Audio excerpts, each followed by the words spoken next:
14 de marzo de 2025, a las 9:14 de la mañana, el gerente del Banco Aurora, agencia 317, me miró por encima de las gafas y dijo sin pestañear: «Lo siento, señor, pero usted figura como fallecido desde el 14 de diciembre de 2024. Pensé que era una broma de mal gusto. Luego deslizó una hoja hacia mí. Certificado de defunción NO 0248881D. Registro civil 2.0 Distrito. Acta 08.4243B. Mi nombre completo estaba allí, con mi fecha de nacimiento correcta y un lugar de velorio que nunca existió. En menos de 5 minutos, mis cuentas 0.927, corriente, y 55.21.3, inversiones, quedaron bloqueadas. Mis tarjetas quedaron inválidas y el aplicativo mostró un mensaje seco: titular fallecido, sucesión en trámite. Si alguna vez pensaste que la vida podía apagarse con tinta y un sello, quédate. Lo que voy a contarte podría salvarte de desaparecer en papeles mientras sigues respirando. Pedí hablar con el área jurídica. Me pasaron a una sala con vidrio esmerilado. El gerente imprimió un expediente de 5 páginas. En la carátula, un expediente de sucesión extrajudicial abierto hacía 6 semanas. Adentro, una viuda y un inventario provisional. No tuve que leer 2 líneas para entender el tamaño del golpe. Mi esposa aparecía como viuda sin derecho a herencia, según una cláusula de capitulaciones que yo jamás firmé. Y yo, oficialmente, era un cuerpo sin pulso, con deudas activadas a mi nombre por un supuesto último gasto médico que superaba los 182.800 reales, financiado en 36 cuotas con tasa variable. Pregunté quién había entregado esos documentos. El gerente habló como si recitara un protocolo. Abogado externo, mandato notarial presentado el 9 de enero, copia simple de mi documento y una firma congruente, verificada por comparador biométrico. Pedí ver la firma. La vi. Era la mía, y no lo era. Era la clase de trazo que se logra cuando alguien ensaya tu nombre sobre papel carbón. La curva correcta, el ritmo equivocado. Como una voz imitada por alguien que solo aprendió la melodía, no el aire. Marqué a mi esposa desde el pasillo. Me respondió con voz temblorosa, como si otra persona la estuviera escuchando. Dijo que estaba en casa de su madre desde la noche anterior. Dijo, literalmente: «No hables por aquí, ven». Cortó. Cuando salí a la calle, el cajero al lado de la puerta todavía tenía mi reflejo atrapado en el vidrio, un difunto con la camisa empapada en sudor. Llegué a la casa de mi suegra a las 10:07. La verja estaba entornada. Dentro, el olor a desinfectante me pegó en la garganta. Mi esposa me abrazó fuerte, con la cara roja como si hubiera llorado más de 1 hora. Sobre la mesa del comedor había un sobre manila con la etiqueta «Sucesión, documentos». No me dejaron tocarlo. La madre de ella salió del pasillo con un gesto de superioridad administrada y dijo que ya todo estaba en manos del abogado de la familia. Yo estaba muerto, según las cosas serias, y cualquier paso debía pasar por ellos.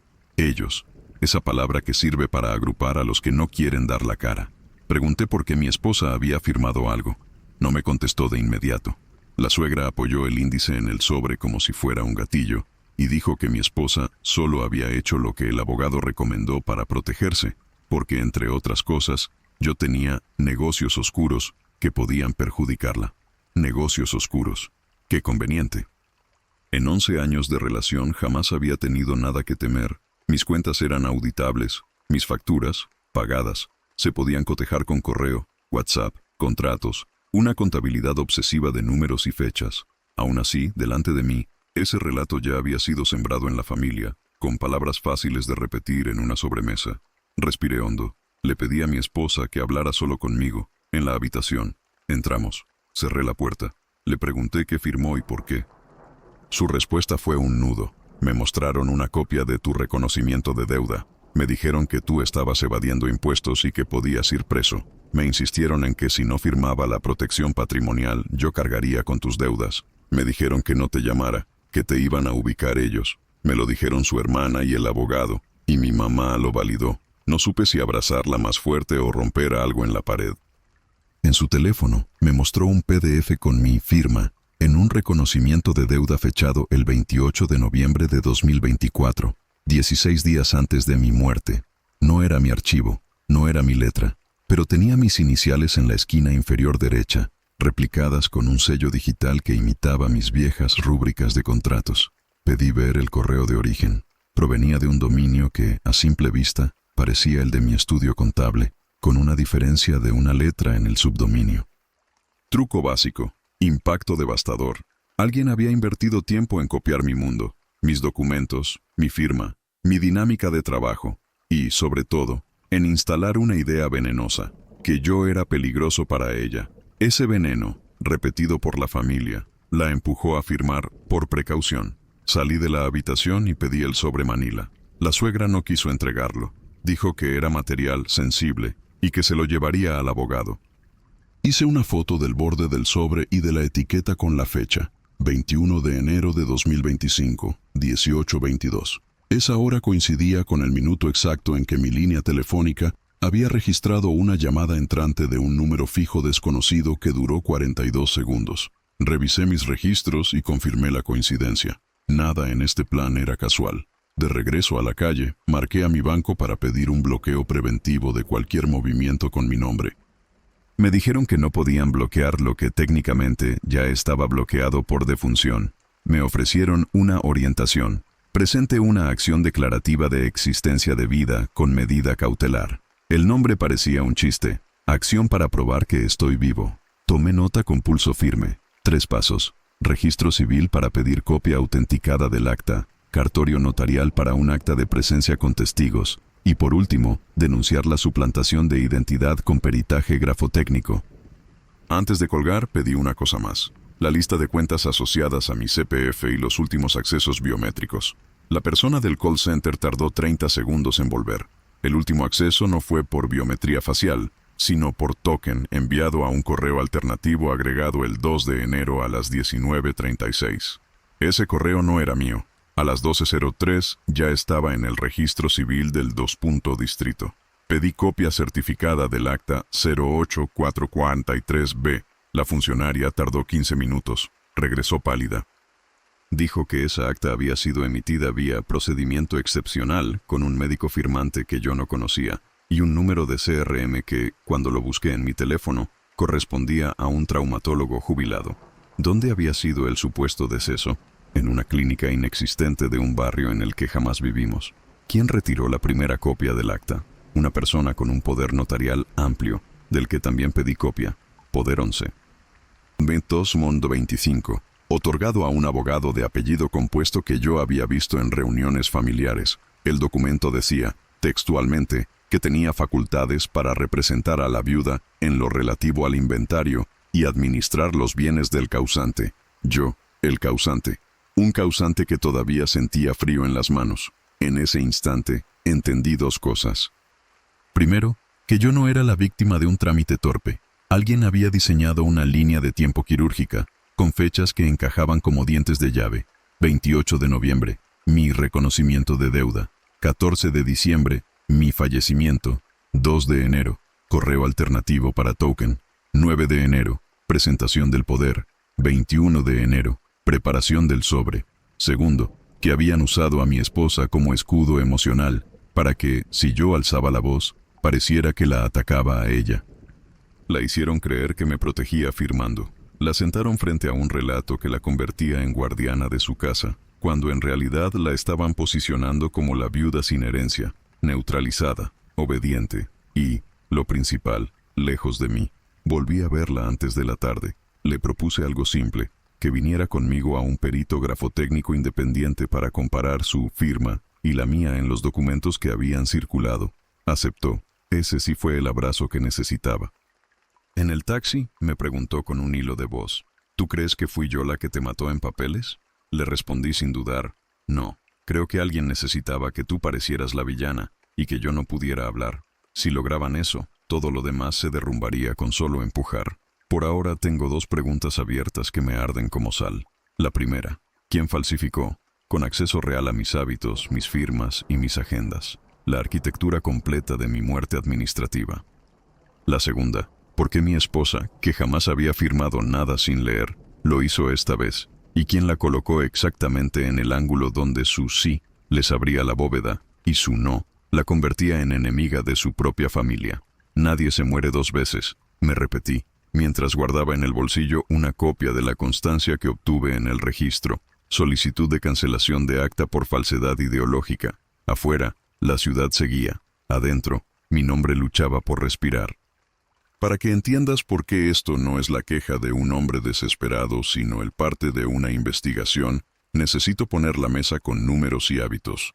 Mi vida financiera cabía en 3 ejes: ingresos declarados, gastos previsibles y un fondo de seguridad. Ingresos: contratos de consultoría tecnológica con 4 clientes fijos, facturación promedio mensual de 27,800 reales entre enero y noviembre de 2024, con comprobantes en las facturas 211 a 222. Pagos recibidos siempre por transferencia identificada a la cuenta 01927, con descripciones que cualquiera puede cotejar. Servicio mantenimiento API septiembre, soporte QRadar octubre, entrega plugin WAF noviembre. Gastos previsibles: alquiler del coworking, 2.150 mensuales, seguro de salud de ambos, Plenum Saúde, 348,90 por persona, colegio de mi hijastro, 1.240, y tarjetas con cierre el día 7. Fondo de seguridad, CDB indexado al CDI, 146.200 reales al 30 de noviembre, intocable salvo emergencia. Nunca usé efectivo, todo tiene rastro digital. Mi relación con ella era de austeridad y transparencia. Teníamos una regla: cualquier gasto no recurrente por encima de 2.000 se hablaba antes de hacer clic. La contraseña de nuestro correo compartido estaba guardada en un gestor con doble factor, y las carpetas se llamaban sin misterio: hogar, salud, impuestos, viajes. En julio de 2024 compramos 2 pasajes a Córdoba para ver a su hermana. Los boletos 9K43222 y 9K43223 siguen en el historial. Con esto quiero decir, si alguien afirma que vivíamos por fuera, que muestre el mapa. Antes de que me mataran, yo llevaba un cuaderno negro con entradas diarias. Anoto algunas para que quede en acta. 05-10-2024. Emitido recibo 218. Cliente deposita el lunes. 19-11-2024. Se renueva hosting anual. Confirmar factura 11-2024.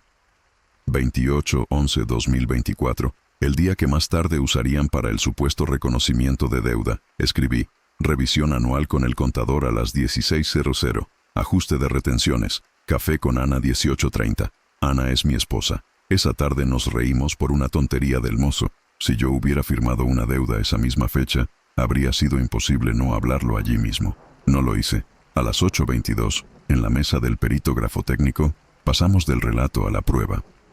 Presenté 5 documentos con mi firma original: contrato de servicio 214, consentimiento del banco para datos biométricos, autorización de uso de imagen de un evento, un recibo de alquiler viejo y el acta de la compra del auto. Él escaneó cada uno a 600 dpi y abrió el software de comparación. Superpuso, midió presión en trazos, microtemblores, curvas ascendentes. Resultado preliminar: el reconocimiento de deuda que le pusieron delante a mi esposa tenía una firma compuesta por 2 muestras diferentes de mi firma real, pegadas con vectorización y reimpresas con una impresora láser que deja líneas de alimentación cada 3,8 milímetros. No era solo falsificación, había manos con acceso a papeles míos digitalizados, alguien que había estado cerca. El perito pidió también la firma de mi esposa en la supuesta protección patrimonial. Observó una torsión en los óvalos que delataba estrés y un punto de inicio anómalo en la A de su nombre. Es decir, firmó bajo presión, no por acuerdo. Mi esposa tragó saliva. No hacía falta decir más. La exculpación técnica era tan clara como una radiografía. Ella no era cómplice, era víctima. Hice una lista de nombres que podían tener 2 condiciones simultáneas: acceso a mis rutinas y ascendencia emocional sobre mi esposa. En esa lista quedaron arriba 2 miembros de su familia: su madre, Elvira, que mantiene una red de favores con medio barrio desde hace 20 años, y su cuñado, Mauro, contador independiente, que alguna vez se ofreció a optimizar mis impuestos, y a quien yo, con educación, rechacé. Nunca me gustó su sentido de la oportunidad. Aparece cuando huele dinero o miedo. No acusé a nadie. Solo cerré el círculo. Si alguien pudo recombinar mis firmas y a la vez convencer a mi esposa de que firmara por su bien, no estaba a 3 barrios de distancia. Estaba en la mesa de Navidad. Antes de salir, el perito nos dio un pedido: 3 elementos para blindar el caso. Primero, copias certificadas del acta de defunción y del poder 11. 902.25. Segundo, metadatos de los PDFs, incluyendo el software que los generó y los timestamps exactos. Tercero, registro del correo desde donde llegaron con su trazado de IP. Conseguí lo primero ese mismo día. Para lo segundo, usé un detalle que siempre cuido. Las copias enviadas por el abogado a mi esposa estaban aún en su correo. Descargué los archivos y corrí un lector de metadatos en mi laptop. Tenían un patrón, creados con PDF Architect 8.0. 56. Entre el 3 y el 9 de enero, todos con el mismo autor configurado, usuario ML. No conozco a ningún ML en mi entorno directo, pero Mauro se llama Mauro Ledesma. Tomo nota. No es sentencia, es un hilo. Conseguí también registros del banco, los correos alternativos agregados el 2 de enero, la solicitud de token el 12 de enero a las 19:12, desde un IP que empieza con 179.234, y un log de intento de ingreso fallido por reconocimiento facial el 6 de enero a las 08:41. Ese día yo estaba en una videollamada de 8:30 a 9:15 con el cliente de Irlanda. La reunión está grabada. La cámara mostraba mi cara trabajando, no intentando entrar a la app del banco. Cuando presenté ese dato, el gerente jurídico dijo que podría tratarse de un falso positivo. Le pedí que lo sostuviera por escrito. A veces, exigir una firma enciende conciencias.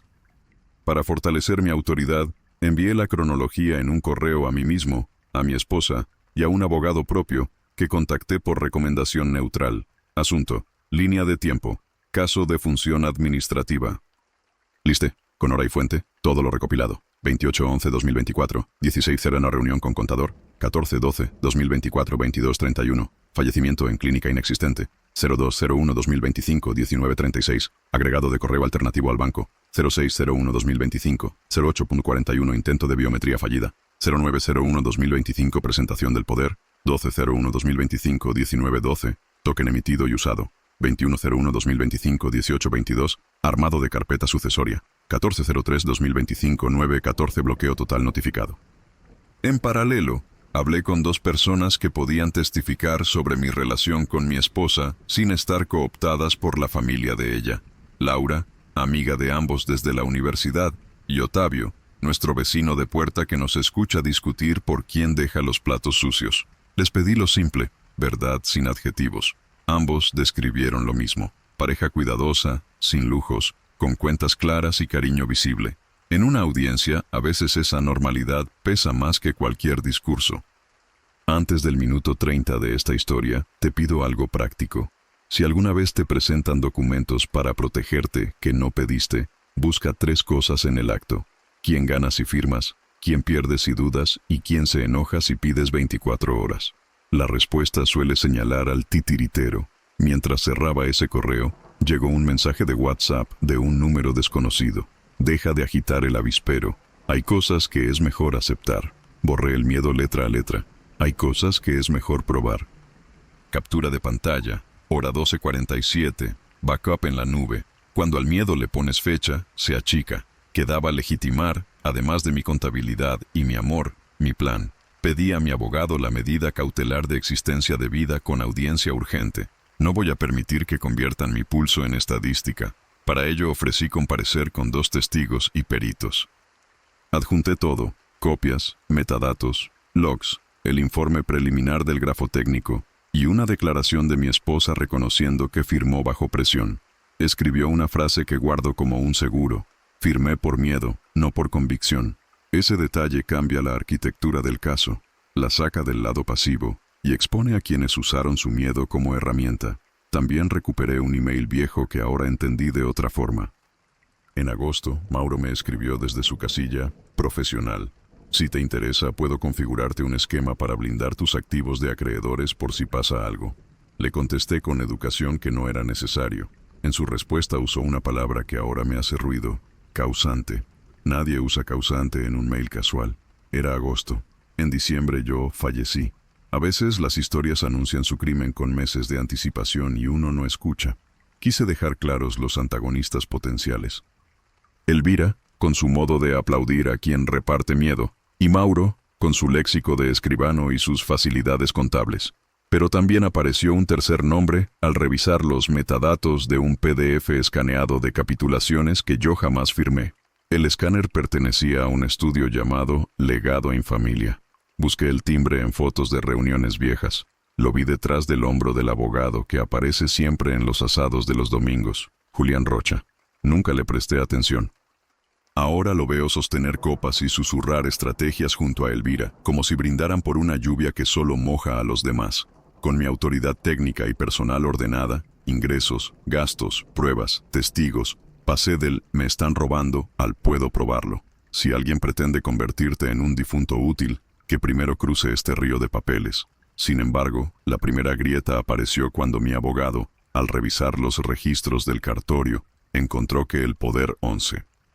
9225 había sido otorgado no solo por mi viuda, sino también por una firma adicional como testigo familiar, Mauro Ledesma, y el correo que propagó los PDFs protectores salió, una vez, por error, con copia a una dirección de dominio legadofam.com. Eso no es descuido, es confianza de quien cree tenerlo todo arreglado. El primer frente era despejar la duda sobre la firma de mi esposa. Sin eso, cualquier cosa que yo dijera sonaría a defensa interesada. Volvimos a los hechos con reloj en mano. El 9 de enero a las 17:10, según el registro de viajes, mi esposa tomó un auto por aplicación desde la casa de su madre hasta el estudio de Julián Rocha, el abogado de la familia, en la calle La Prida, 412. Lo confirmé con el recibo digital y la geolocalización de su teléfono. Llegada 17:32. A las 17:36, una cámara del ascensor. El edificio no oculta el monitor en el hall. La muestra entrando con Elvira y con Mauro. A las 17:41, ya estaban en la sala de firmas. Hasta ahí, nada sorprendente. Lo que cambia todo es lo que pasa dentro. 2 días después, recuperé desde el correo de mi esposa unos archivos automáticos que la aplicación de la tableta de firmas había subido a la nube.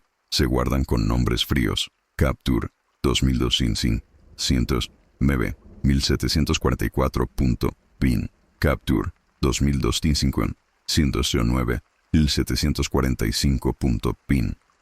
El perito los abrió y vio algo que nadie del público sabe. Los pads de firma no guardan solo una imagen. Guardan trazos, velocidad, presión, orden de los gestos. Es un registro cinético. Cuando superpusimos esos trazos sobre el documento que le hicieron firmar, apareció la primera fractura. El movimiento dinámico de su firma correspondía a un sobre de recepción de documentación médica, un formulario corto con 2 casilleros, pero la imagen estática final estaba impresa en una protección patrimonial de 7 páginas. Es decir, la aplicación capturó su firma en un documento A y luego la plantó sobre un documento B. El software permite aplicar última rúbrica a otro PDF. No es un truco de hacker, es un atajo que algunos estudios usan para agilizar. Aquí fue el arma. Mi esposa no firmó un poder para desheredarse, firmó un acuse de recibo, bajo la promesa de que eran papeles para evitar que las deudas de tu marido te afecten. Y aquí entra la voz que faltaba.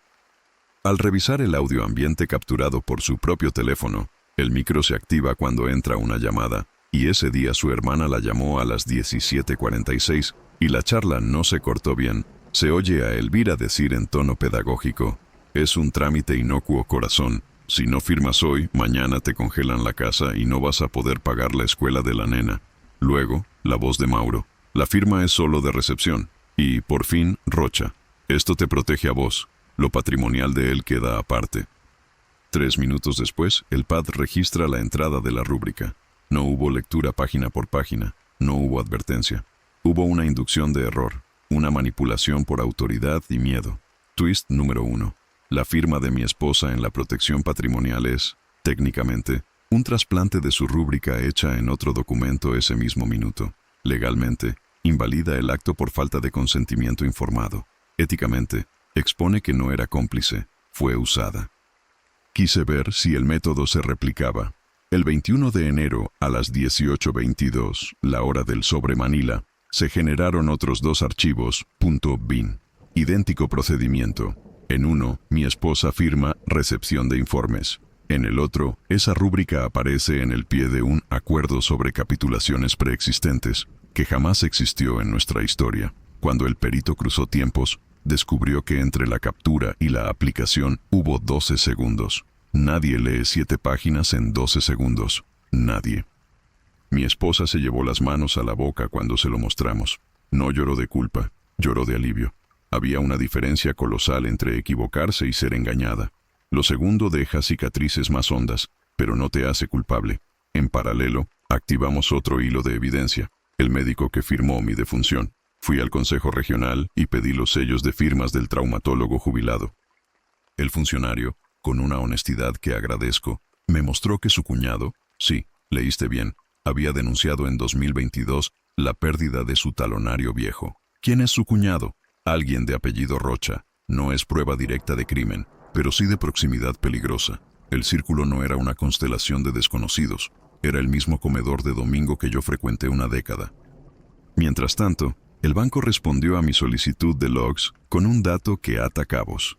El 12 de enero a las 19:12, cuando emitieron el token para mover mi inversión, la autenticación de segundo factor se envió al correo alternativo y, en paralelo, el sistema registró un dispositivo nuevo que pidió asistencia de accesibilidad para leer la pantalla en voz alta. Es una función que muchos activan por costumbre, pero también la usa quien necesita guiar a otra persona por teléfono.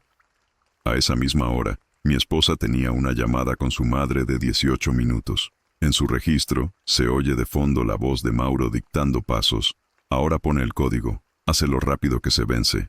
Ella no estaba moviendo mi plata. Estaba siguiendo indicaciones para ver si había dinero para cubrir gastos funerarios. Le dijeron eso. Admitir que alguien te usa como extensión de su mano es duro, pero es verdad. Llevé todo a mi abogado para pedir la nulidad de la protección patrimonial y del poder 11.902.25 por vicio en el consentimiento. Sumamos la prueba cinética de la tableta, los metadatos, el audio fortuito y los logs del banco. Preparamos además una sindicatura contable sobre los gastos médicos que supuestamente justificaban deudas a mi nombre. Encontramos que la clínica del certificado giró facturas a un CNPJ inactivo desde 2021. ¿Quién las presentó? Julián Rocha, en nombre de la viuda sin herencia. Si me escuchas con atención, ya oyes el mecanismo. Me mataron en el papel, le quitaron derecho a mi esposa y pusieron a un tercero a administrar, por su bien, lo que había sido nuestra casa. No voy a embellecer lo que sigue. Llamé a Elvira. Me atendió con ese tono de instructora moral que la hace temible en reuniones. Le dije que teníamos los .bin de la tableta y el audio.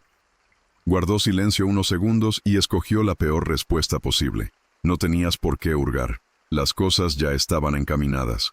¿Encaminadas hacia dónde?, pregunté. No respondió. Cortó. Esa tarde fui a ver a mi esposa con una sola consigna.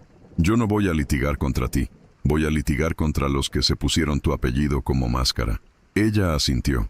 Me pidió perdón por haber creído que yo podía perjudicarla. Le dije la única cosa que importaba. Te usaron con una mentira que parecía protegerte. Quedaba una pregunta que cambiaba el aire de la habitación. Si la familia necesitaba que ella pareciera la villana, ¿qué ganaban con convertirla en viuda sin herencia? La respuesta aún no la teníamos completa, pero el rastro de las pólizas comenzó a asomar. En el cajón de la mesa del estudio de Rocha, en una foto tomada durante una reunión en octubre, se ve en el reflejo de un cuadro, hay un folder azul con un logo de aseguradora que yo conozco. No voy a adelantarme. Lo que descubrimos ahí explica la prisa, el método y el descaro. Entonces comprendí que alguien necesitaba que ella pareciera la villana para que yo no pudiera defenderla ni defenderme. Si lograban separarnos con papeles, lo demás caía solo. Cuentas, casa, reputación. Empecé por el papel que me mató. El acta 08443B. Pedí la cadena de custodia completa. El registro me entregó un informe con 4 capas. Solicitud, validación médica, emisión y retiro. En la solicitud figuraba procedimiento excepcional por ausencia de familiares directos. Absurdo. Mi esposa vive conmigo desde hace años. En validación médica aparecía la firma digital de un traumatólogo jubilado con CRM 179022. El hash del certificado X1509 venció en 2021, pero el acta decía que lo había firmado el 14/12/2024 a las 22:31. Incongruencia de reloj. En emisión, la impresora asignada HP M607R2 dejó su huella. Líneas de alimentación cada 3,8 mm. El perito ya las había detectado en el reconocimiento de deuda. En retiro figura apoderado J. Rocha. Poder 11.902-25, con una observación que parecía inocente y era un grito. Entregado por P. Méndez. Pedí ver quién era P. Méndez. La funcionaria se tensó. Tercerizada administrativa. Acceso temporal al sistema. Solicité la bitácora de usuarios del CRC para ese día. A las 08:12, un login desde usuario P. Méndez generó el preregistro del fallecimiento, sin certificado médico adjunto. A las 08:24 subieron el PDF del certificado, y a las 08:27 lo marcaron como válido. ¿Quién es Paula Méndez? La exesposa del hermano de mi mujer, mi excuñada. Twist número 2. El acta de mi muerte la operó alguien de la familia, ya ni siquiera por la rama directa, sino por la cicatriz de un divorcio que acabó mal, y que Elvira nunca aceptó. Un expariente con acceso real al sistema. Paula dejó rastro en un lugar más, el código QR del acta. Lo escaneé. Debía abrir una URL oficial con firma verificable. Abrió sí, pero a un subdominio espejo con certificado TLS emitido por una CA menor, válido por 90 días. La URL original del registro fue clonada y embebida en el PDF. Metadatos. Generado con PDF Architect 8.0.56. Autor ML. El mismo patrón de los documentos protectores. Mauro Ledesma y Paula Méndez en la misma pista técnica. Los hilos empezaban a trenzarse. Llamé al consejo médico. Pedí auditoría del CRM 1709-22. Confirmaron por escrito que el titular estaba retirado y que, en 2022, reportó extravío de talonario. ¿Quién presentó la constancia de reposición en aquella época? Un estudio jurídico llamado Legado en Familia. El sello en la constancia coincide con el de las cartas de Rocha. No afirmo que falsificaron la firma. Afirmo que se movían en el perímetro de los instrumentos que ahora aparecen en mi acta. Fui al cartorio notarial que emitió el Poder 11.902-25. Revisamos los libros. La numeración saltaba del 11.901 al 11.903 en el tomo físico. La 11.902 existía solo en el archivo digital, con un escaneo de apariencia limpia y sombras inexistentes a la izquierda, síntoma de recorte. En el margen inferior, una leyenda que delata prisa. 2 nota vía. Si la única vía visible es la segunda, la primera desapareció o nunca se imprimió. La auxiliar del cartorio me dijo en voz baja que Rocha suele llevar sus minutas ya preparadas en PDF para agilizar. La agilidad fue el filo del cuchillo. A la par, pedí los asientos contables de la Clínica San Gabriel, donde supuestamente morí.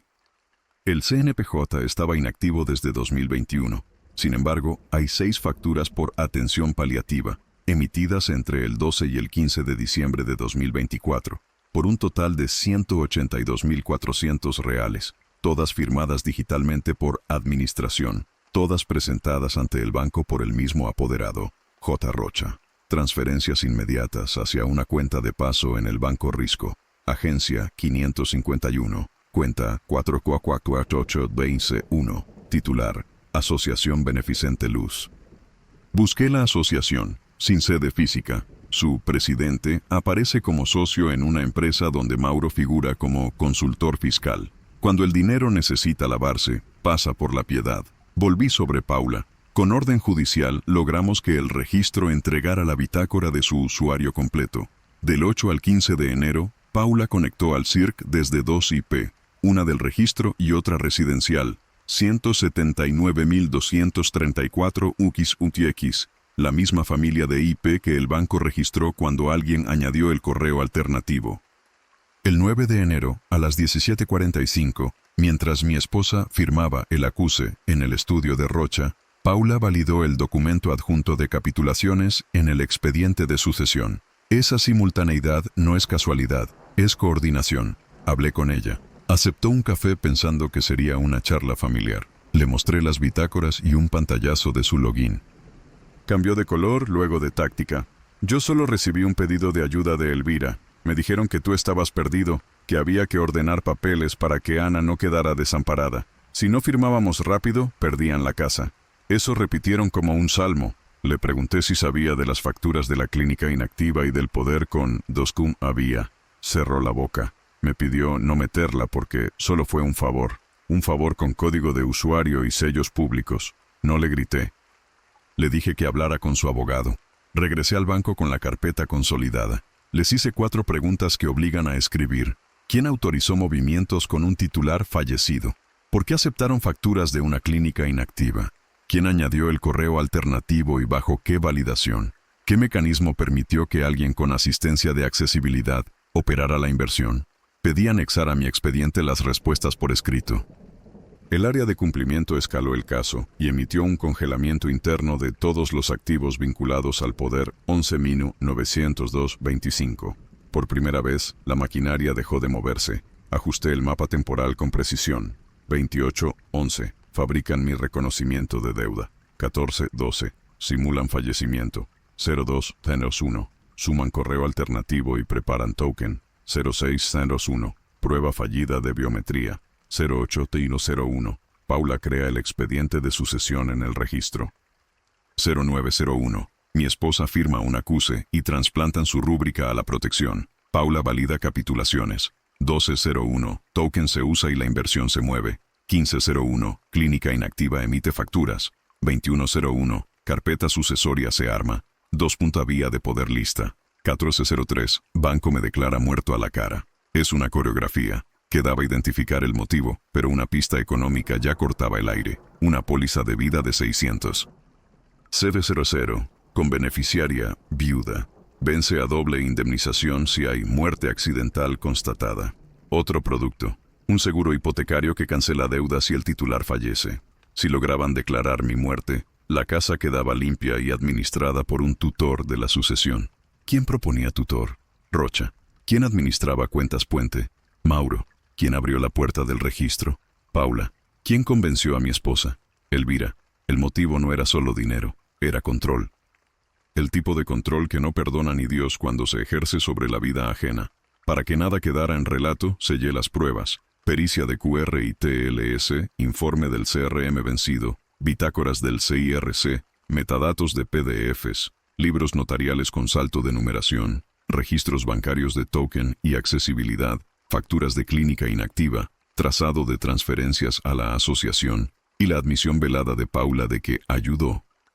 Mi abogado preparó la nulidad absoluta del acta, la denuncia penal por falsedad ideológica y asociación ilícita, y la cautelar para suspender todo efecto del poder 11.902.25. Lo que nadie sabía era que, al tocar la clínica fantasma, tocamos otra alarma. El 22 de marzo, a las 07:19, recibí un correo anónimo. Busca la caja 432 del depósito delegado en familia. Adjunta, una foto, una llave sin marca y una etiqueta azul con un símbolo que ya había visto en el reflejo de un cuadro en el estudio de Rocha. Cuando una estructura es tan segura de sí misma que guarda recuerdos, también guarda su sentencia. El 23 de marzo, a las 6:40, golpearon la puerta con 3 nudillos secos. Policía civil. Orden de conducción para averiguación de uso de documento público falso. El acta 08.443b, la misma que estábamos impugnando, había rebotado en un juzgado penal. Si me negaba, podía convertirme en prófugo por un papel que yo no emití. Respiré, abrí y pedí ver la orden. Número 102.945.25, firmada a las 22:11 del día anterior. El fundamento era un informe anónimo que adjuntaba capturas de pantalla de mi supuesto correo pidiendo favores en el registro. El dominio era el espejo falso. Aún así, bastó para encender el proceso. Me llevaron a declarar. Mi abogado ya estaba en camino con la cautelar de existencia de vida y la carpeta. En la comisaría, el escribiente leyó en voz alta: usted, estando fallecido, habría beneficiado a terceros con un fraude para cancelar deudas. Sorprendente, me atribuían el plan en contra de mí mismo.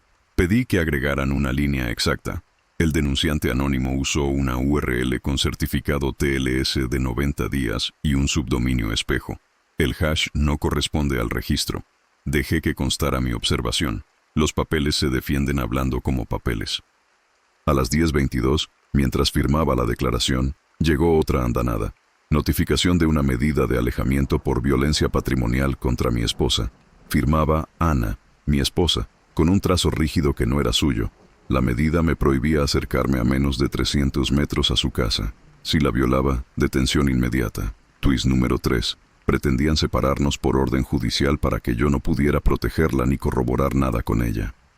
Comprobamos el documento y, de nuevo, la rúbrica provenía de un pad, una constancia de recepción. trasplantada sobre la solicitud de la medida. Hora de captura 18:19. Hora de presentación 18:21. 2 minutos para decidir denunciar a su marido. A esa hora mi esposa estaba en videollamada con su hermana desde el celular de mi suegra. El log de la app lo registró. No estaba en ningún juzgado. Había una firma, pero no había persona. El comisario, con gesto cansado, me dijo: «Usted entiende que si su esposa pidió medida, debo notificarlo y hacerla cumplir». Le pedí que anexara la evidencia cinética del pad y el log de la videollamada. Dijo que eso lo vería el juez. Mientras tanto, yo debía retirarme. Salí por la puerta lateral. Me dolía algo más que el cuerpo. Me estaban dejando sin voz junto a la única persona que sabía cómo soy, puertas adentro. Ese mismo día recibí una cédula de cobro judicial, deuda de 182. 400 por gastos paliativos en la clínica fantasma, con vencimiento inmediato. Si no pagaba, embargo, mi CDB, ya mordido por la transferencia del 12 de enero, no alcanzaba para cubrirlo. ¿A quién beneficiaba esa urgencia? ¿A quién administraba por la viuda? El círculo. Por la tarde, apareció el ingrediente que convierte un caso en persecución. Un testigo afirmó haberme visto el 14 de diciembre entrando a la clínica San Gabriel con gorra y barbijo. Nombre: Edson Varela, vigilante. Dijo que incluso me habló. Pedí el libro de guardias. Su turno ese día terminaba a las 18:00. La hora del deceso es 22:31. Además, la clínica no tiene cámaras operativas desde 2021. El cableado está cortado. ¿Por qué se animaba a mentir? Porque alguien le pagó el riesgo. Cruzamos sus movimientos bancarios, medida de investigación a pedido del fiscal, y apareció un depósito en efectivo de 6,000 reales el 16 de diciembre, cajero de la agencia 551. ¿Recuerdas la agencia de la Asociación Beneficente Luz? La misma. Mi esposa, atrapada por la medida, me llamó desde la casa de una amiga a las 21:08. Lloraba, pero no de pánico, de impotencia. Le habían dicho que, por su seguridad, convenía solicitar la medida, que yo estaba violento y inestable desde hacía meses. Me estaba escuchando hablar con una voz que no me pertenece.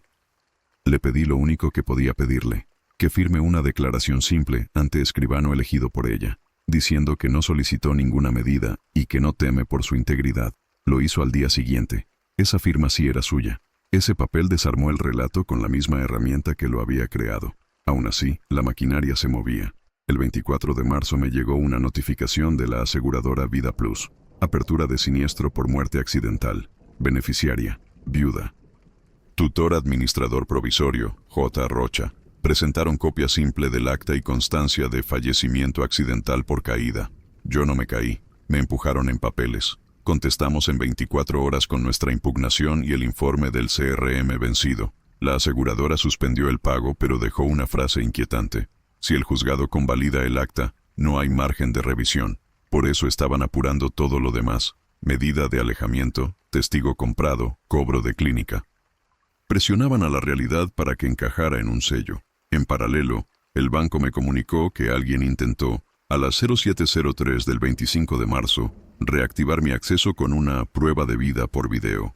El rostro no pasó la verificación. El sistema detectó un patrón de pantalla reproducida, típico de deepfake emitido desde otro dispositivo. La IP pertenece a un coworking del centro. ¿Quién alquiló una sala ese día a las 7:00? Legado en familia. Recibo 1,437.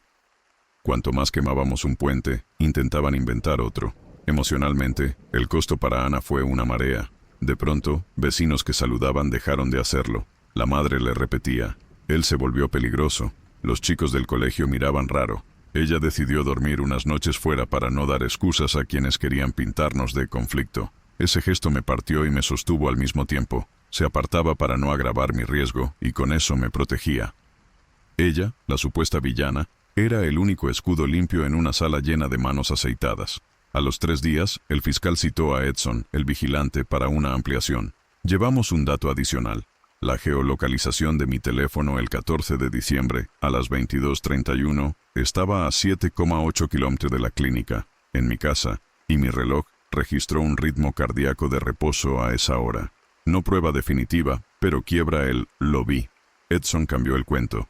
Dijo que pudo confundir fechas, que quizá fue otro día. Le mostraron el depósito y se atragantó. No confesó quién le pagó. dijo una señora del comité. Elvira preside un comité de vecinos que organiza rifas y colectas. La caridad, otra vez, como empresa. Al borde de esta tensión, tuve dos opciones: ir a golpes o ir a método. Elegí método. Actuamos en 4 frentes simultáneos. 1. Habeas corpus preventivo para impedir cualquier detención por la medida de alejamiento fraudulenta. 2. Cautelar para suspender el pago de la póliza Vida Plus hasta pericia completa del acta. 3. Incidente de nulidad del poder 11.902-25 por 2. Había sin original. 4. Denuncia penal contra Paula por uso indebido del sistema y contra Rocha y Mauro por asociación ilícita y estafa. Entretanto, apareció un correo nuevo, esta vez firmado. Si dejas esto acá, todos ganan. La casa queda, la plata llega, tu nombre se limpia. Lo firmaba ML. No era una amenaza, era un acuerdo.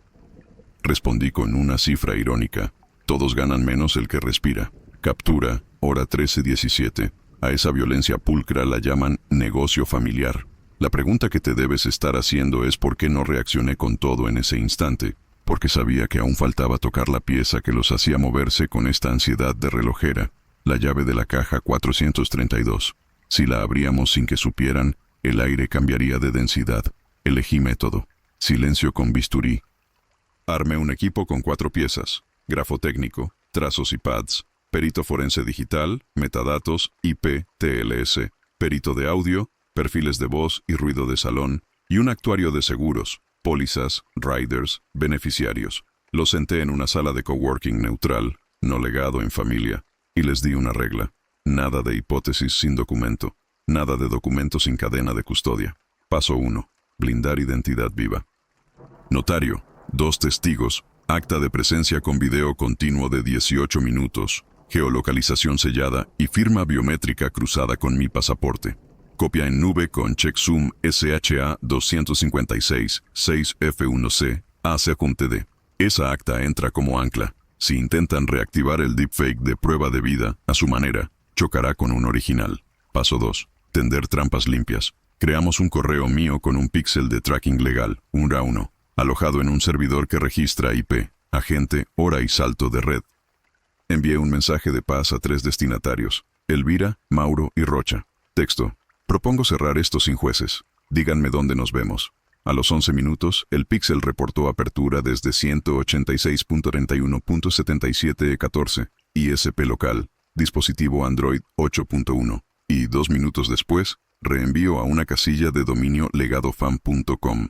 A los 27 minutos, otra apertura desde 179.234, la familia de IP que ya conocíamos. Escritorio Windows con lector de PDFs, PDF Architect 8. El goteo técnico era oro. El perito de audio trabajó sobre 3 piezas: el micro accidental de la llamada del 9 de enero, un mensaje de voz de ML con su oferta de todos ganan, y una llamada que Paula me hizo a las 22:03 del día del café. Extrajo formantes, comparó sibilantes, vibrato, frecuencia fundamental. Concluyó que el que dicta, ahora pone el código, en la llamada de mi esposa, no es Rocha, es Mauro, y aparece reforzado por una voz femenina que no habla en el micrófono principal, pero cae en el mismo room tone: Elvira. En castellano. La escena de protección fue coreografiada por la pareja que ya sospechábamos. El abogado solo estampó. El actuario de seguros fue la llave que no teníamos. Pidió a Vida Plus el historial de beneficiarios de mi póliza. Ahí se abrió el cuarto giro. Original 2018. Beneficiaria Ana. Endoso en 2021. Se suma un fideicomiso para educación de descendientes, sin administrador designado. Cambio el 5 de febrero de 2025, 3 semanas después de mi muerte. Beneficiaria principal, fideicomiso familiar Ámbar. Administrador, J. Rocha. Beneficiaria secundaria, Asociación Beneficente Luz. ¿Quién solicitó el cambio? Viuda, por poder, 11.902-25. Confirma verificada en PAD. Twist Nibla 4. Incluso si Ana cobraba, el dinero iría a un fideicomiso administrado por Rocha, y si algo obstaculizaba, la asociación, la misma cuenta puente de las facturas de la clínica, quedaba como segunda en la fila. La viuda sin herencia no era un castigo para ella. Era la bisagra jurídica para que la plata entrara a una caja que ellos controlaban. El motivo financiero ya no era abstracto, tenía números, fechas y un embudo. El actuario encontró otro tornillo escondido, un rider de doble indemnización por muerte accidental con imposibilidad de prueba forense estándar. Traducido, cuando hay acta válida pero no autopsia por decisión de la familia, Vida Plus paga el doble. ¿Qué necesitaban? Un acta correcta, un médico complaciente y un tutor que firmara la renuncia a autopsia. Los tres elementos estaban en mesa: traumatólogo jubilado, poder 11.902.25 y Rocha de administrador. Mientras el equipo procesaba, yo fui por la pista física, la llave azul de la foto anónima, caja 432. Conseguimos orden de secuestro para el depósito delegado en familia y un cerrajero judicial. Dentro de la 432 hallamos una libreta negra con tapas de cartón, un pendrive de 32 GB con sticker ámbar y 3 sobres con etiquetas de colores. Inventario inmediato, fotos, lacrado. El pendrive tenía una estructura ordenada de carpetas, plazo, puentes, pad. En plazo, un Excel con cronograma exacto de hitos. Varias fechas coincidían con nuestra línea de tiempo, y columnas con iniciales, ML, ER, JR, PM. En puentes, PDFs de actas y minutas con campos en blanco y macros para aplicar última rúbrica. El mismo módulo que capturó la firma de Ana estaba referenciado por nombre comercial. En PAD, capturas de pantalla del software de la tableta, con el toggle activado para permitir reasignación de última firma. No era descuido, era sistema.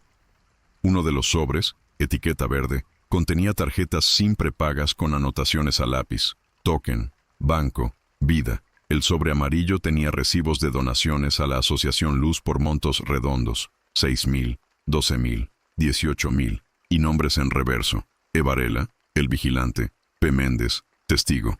El sobre rojo, más pesado, guardaba 3 juegos de capitulaciones matrimoniales con mis iniciales superpuestas y marcas de impresora HP M607R2. Un mapa de delito a plazos. Con eso, pedimos medidas urgentes. 1. Incautación del servidor delegado en familia y bloqueo del fideicomiso ámbar. 2. Anotación de litis sobre la póliza Vida Plus. 3. Suspensión del usuario P. Méndez en el CIRC y auditoría completa de accesos. 4. Allanamiento del estudio de Rocha y del domicilio de Mauro para capturar dispositivos con lectura pericial inmediata. El juez, al ver la caja 432, no necesitó metáforas. Firmó. La noche antes de los allanamientos, le escribí a Ana un correo que no necesitaba adjetivos. Vas a escuchar cosas feas. Todo lo que estamos haciendo es para que el dinero vuelva a su dueña y para que tu nombre salga del guión que te inventaron. Su respuesta fue la frase más valiente de esta historia. Hazlo. No me protejas de la verdad. Esa línea partió en 2 la niebla. Al amanecer, Informática Forense clonó el servidor del estudio. Hallaron un directorio temp ámbar con documentos de plan de contingencia y un chat interno exportado. Allí, el 12 de enero, a las 19:08, 4 minutos antes del token, Mauro escribió: listo el correo alternativo, dictale el código, M. A las 19:13, ok, movido, falta lo de vida. A las 22:35, alguien con iniciales ER, Elvira Rocha, no pariente de Julián, Elvira de mi suegra, escribió: cerrá el círculo, mañana hacemos la clínica. La frialdad de quien habla de una vida como de un trámite.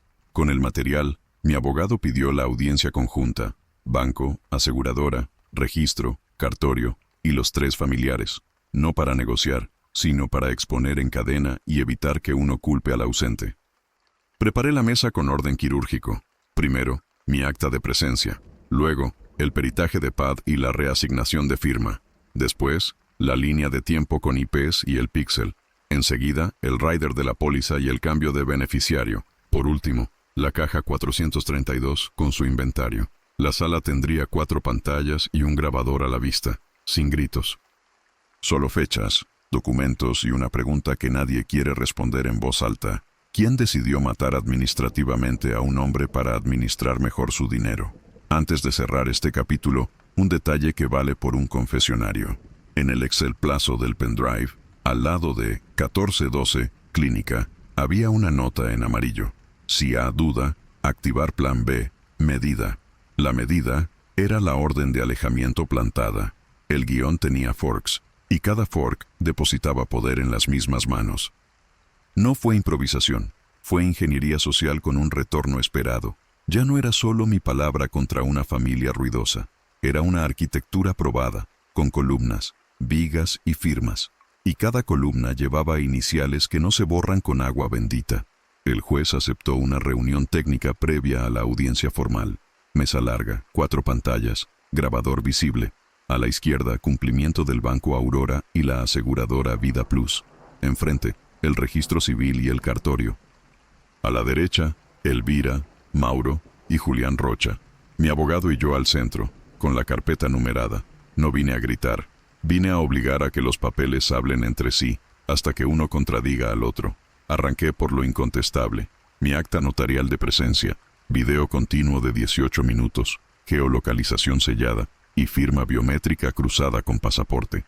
Nadie discutió que estoy vivo. Anotación del juez. Hecho no controvertido. El primer ladrillo del muro quedó puesto. Pedí que mostraran el certificado de defunción 08.443B en pantalla 1. Proyecté el detalle técnico del QR. Lo escaneamos en vivo. Redirigió a un subdominio con certificado TLS emitido por una CA de 90 días. Cumplimiento del banco pidió el hash. Se comprobó que no es el dominio oficial del registro. Elvira intentó convertirlo en torpeza. Eso lo maneja informática. El funcionario del registro la cortó con una frase seca. El dominio oficial no cambia. Primer silencio. Primera grieta pública. Pantalla 2. El CRM del traumatólogo. Hash del certificado X1509 vencido en 2021. En el acta figura firma digital del 14/12/2024. Le pedí al consejo médico que explicara si es posible firmar con un certificado vencido. Respuesta: no. Rocha tomó aire para decir error material, pero el registro exhibió la bitácora. Usuario P. Méndez cargó el PDF a la 0824 y lo validó a la 0827 sin control cruzado. Paula ya no era un rumor, era un ID con hora y acción. Elvira giró la cara. Rocha pidió no personalizar. El juez pidió ajustar a hechos. Pantalla 3. El poder 11.902-25. Libro físico con salto del 11.901 al 11.903. La 11.902 existe solo como escaneo impecable. Leyenda 2. Vía. Sombras recortadas. Puse la regla sobre el monitor para que vieran la línea de alimentación de la HP M607R2 en la misma distancia que en el acta de defunción. El auxiliar del cartorio Colorado admitió que Rocha presenta minutas en PDF para agilizar. Cumplimiento del banco tomó nota. Vida Plus también. La palabra agilizar se volvió sinónimo de atajo. Hasta ahí, evidencia fría. Entonces encendí la pantalla 4, la tableta de firmas. El perito explicó en llano que los pads guardan trazos y presión, no solo dibujitos. Reprodujo el archivo Capture 2200-744 bin en tiempo real. Se vio la firma de Ana sobre un formulario corto de recepción de documentación médica. La aplicación, 12 segundos después, aplicó esa rúbrica a una protección patrimonial de 7 páginas. Pregunté si en esa sala alguien informó a mi esposa que su firma iba a plantarse en otro documento. Nadie contestó. Rocha dijo que es práctica aceptada. El perito replicó sin subir la voz. Es práctica, no consentimiento. La diferencia jurídica pudo oírse caer al piso. La sala ya tenía incomodidad. Era momento del giro que buscaba sin quemar el resto. Pedí permiso para reproducir 28 segundos de audio. Es el ambiente de la sala de Rocha, el 9 de enero a las 17:46. Se oye a Elvira. Es un trámite inocuo. Si no firmas hoy, mañana te congelan la casa. Se oye a un hombre dictar. Ahora pone el código. Hacelo rápido que se vence. El perito de voz sostuvo con análisis de formantes y sibilantes que esa voz es Mauro. Rocha intentó decir, parece, pero yo tenía la navaja exacta. Los 11 minutos previos, el píxel de seguimiento del correo de paz que les envié reportó apertura desde 108-86-31-77-14 y reenvío al legado FAM. 27 minutos después, lectura en 179.234x con PDF Architect 8. Son los mismos patrones que aparecen en los metadatos de los PDFs que usaron con Ana. No era parece, eran los mismos dedos en teclas distintas. Mauro sonrió con suficiencia y dijo que él no firma nada. El mini payoff estaba listo. Saqué una hoja A4 con el comprobante de compra de licencia de PDF Architect 8.0.56 a nombre de Mauro Ledesma, CPF final 14409, pagada el 3 de enero. Compró la herramienta que generó los documentos que después nadie sabe quién hizo. Elvira le apretó el antebrazo por debajo de la mesa. Rocha pidió un receso. El juez negó el receso y pidió que respondieran ahora si negaban la autenticidad del comprobante. No respondieron. Twist número 5. El testigo que me vio entrar a la clínica, Edson Varela, no es un satélite.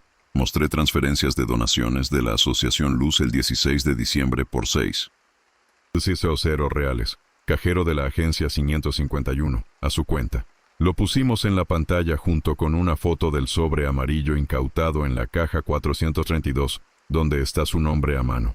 El administrador de Vida Plus levantó las cejas. La Asociación Luz era beneficiaria secundaria de mi póliza. Lo dijeron de una. Sin nosotros no se abre un siniestro con beneficiario irregular. Traducido, el caso ya olía a póliza manipulada y testigo comprado. Lo olían todos, y en voz alta. No mostré el Excel plazo completo ni los macros de aplicar última rúbrica.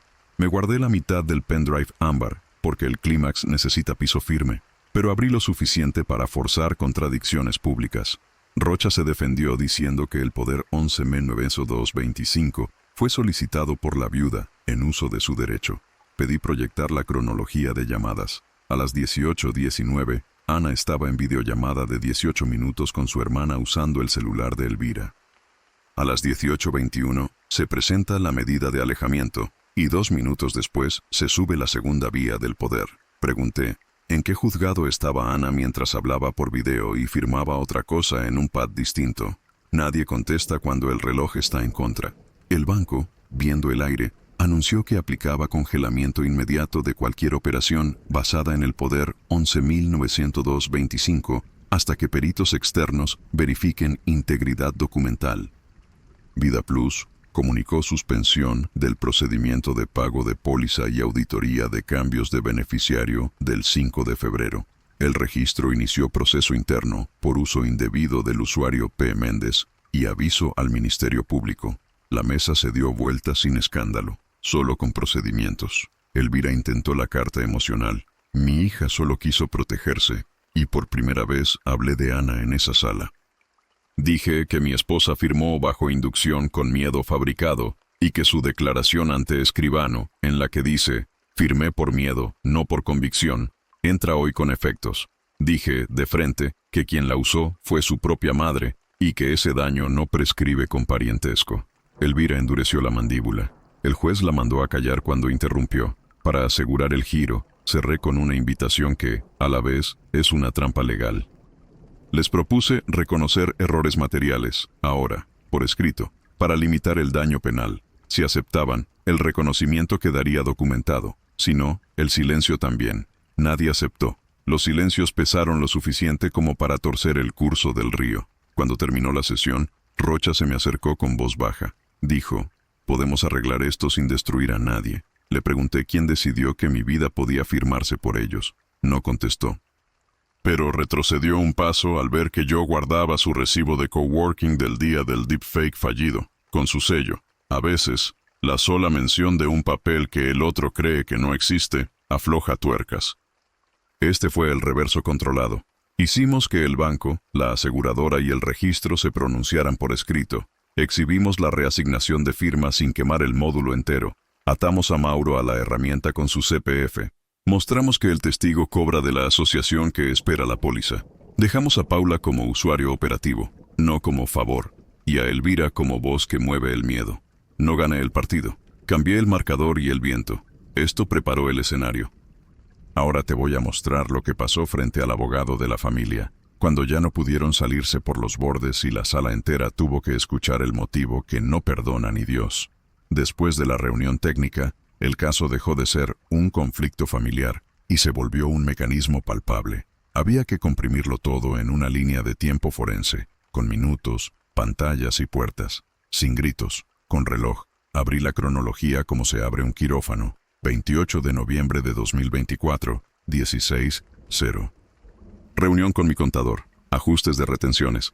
Ese mismo día aparece fabricado el reconocimiento de deuda con mi firma recombinada. Metadatos, PDF, Architect 8, autor, ML, impresora, HP M607R2. Esa máquina volverá a aparecer. 14 de diciembre, 22:31. Fallecimiento en la clínica inactiva. Firma digital con certificado vencido en 2021. Usuario operativo del registro carga y valida sin control cruzado. Usuario, P. Méndez. IP, 177.no92.641 desde terminal del registro. La clínica factura 3 días seguidos servicios que no presta desde 2021. Importe total, 182.400. Destino, cuenta puente de la Asociación Luz. Agencia 551, la misma agencia que alimenta al testigo. 2 de enero de 2025, 19:36. Alguien añade al banco un correo alternativo. IP residencial 179.234.20.19. Dispositivo Windows. Módulo de accesibilidad activado. Ese detalle es clave. Alguien dicta pasos a otro. A los 7 días, intentan reconocimiento facial. Falla. Cámara reproduciendo una pantalla. Deepfake detectado. Coworking alquilado por legado en familia. Recibo 1437. Nombre, Julián Rocha. 9 de enero, 17:46. Tableta de firmas. Mi esposa rubrica un acuse de recepción de documentación médica. 12 segundos después, el sistema aplica esa misma rúbrica a una protección patrimonial de 7 páginas. Se oye a Elvira y a Mauro dictar. El perito de voz los ubica en la misma sala por el tono de fondo. No hay consentimiento. Hay trasplante. 12 de enero, 19:12. Token para mover mi inversión. Mensaje a correo alternativo. Voz masculina guía la secuencia. Registros muestran llamada en paralelo a la línea de mi suegra. A las 19:13, la inversión se mueve. Quedan 146.200 menos. Pregunta que arde. ¿Para qué urgencia? Respuesta provisional. Fondear cuentas puente y preparar cambios de beneficiario. 5 de febrero. Endoso de mi póliza.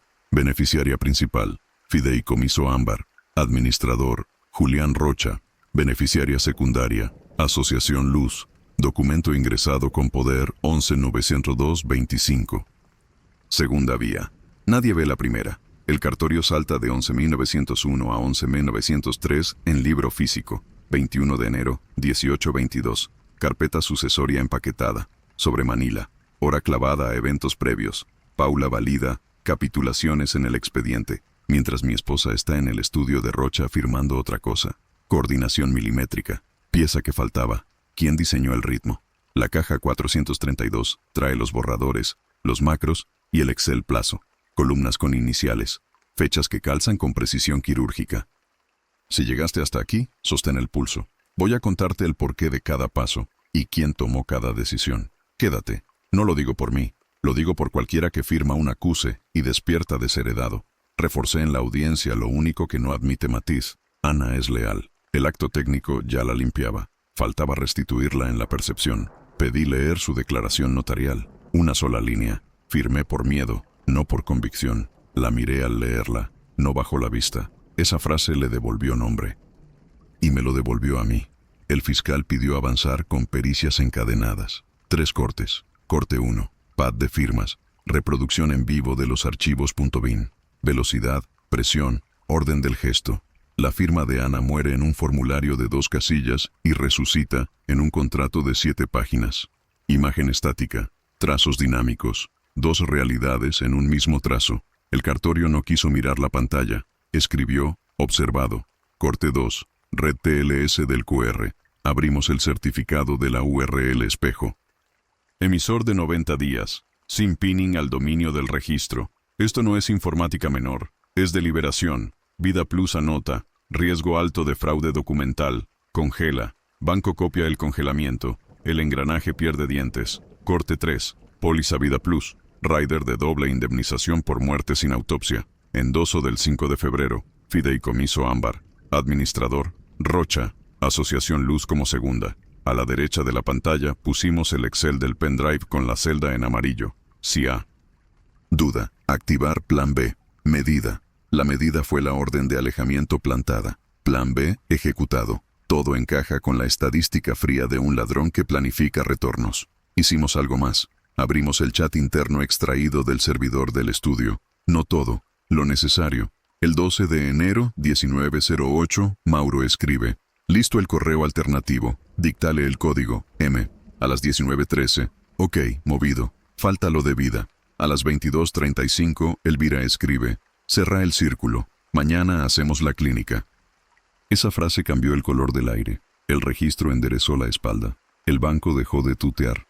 La aseguradora pidió copia forense. Yo también cambié de tono. Miré a Rocha.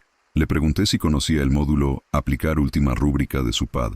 Dijo que es una función estándar. Le pregunté si informó a mi esposa que lo usaría. Silencio. Le pregunté si cobró honorarios de la Asociación Luz. Silencio. Le pregunté si conocía el fideicomiso Ámbar antes del 5 de febrero. Dijo que es un vehículo jurídico válido. Sí, válido cuando el dueño respira. No válido cuando se crea de espaldas y con cadáver administrativo. Hicimos entrar a 2 personas que habían permanecido al margen. Laura, amiga de ambos, y Otavio, nuestro vecino. Vinieron a decir lo que suena simple y vale oro. No hay histórico de violencia, no hay amenazas, no hay gritos a puerta abierta. La supuesta peligrosidad llegó con el papel, no antes. Esa curva mata relatos en tribunales. Con todo ese andamiaje, empujé una CTA que no es de canal, es de supervivencia. Si estás viendo esto y alguna vez te apuran para firmar por tu bien, levanta el freno, pide 24 horas, exige copia digital, mira los metadatos. Si el otro se ofende, ese es el primer dato. Nadie que te protege se enoja porque pidas luz. El Ministerio Público anunció imputaciones provisorias. Paula por falsedad ideológica y acceso indebido. Mauro por estafa y asociación. Rocha por fraude documental. Administración infiel y tentativa de estafa a aseguradora. Elvira por coacción y manipulación. La palabra provisorias es clave. Aún falta el motivo completo, el que no se lava con excusas, el que no lo perdona ni Dios. ¿Y el banco? Activó procedimientos de remediación. Auditó altas de correos alternativos de los últimos 90 días con patrón similar. Encontró 3 casos más con PAD y segunda vía. No soy una excepción. Soy un caso piloto que salió a la luz. Cuando una institución huele serie, deja de mirar para otro lado.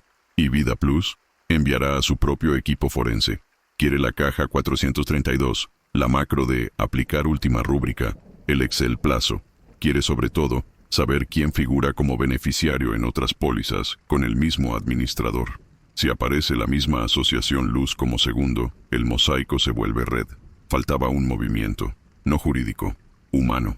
Pedí a Ana que estuviera en la sala cuando mostremos el motivo, no para herirla. Para que escuche con su propio pulso lo que decidieron a sus espaldas. Dijo que sí. Me pidió una sola condición, que no me pierda en la ira. No me pierdo. Hecho.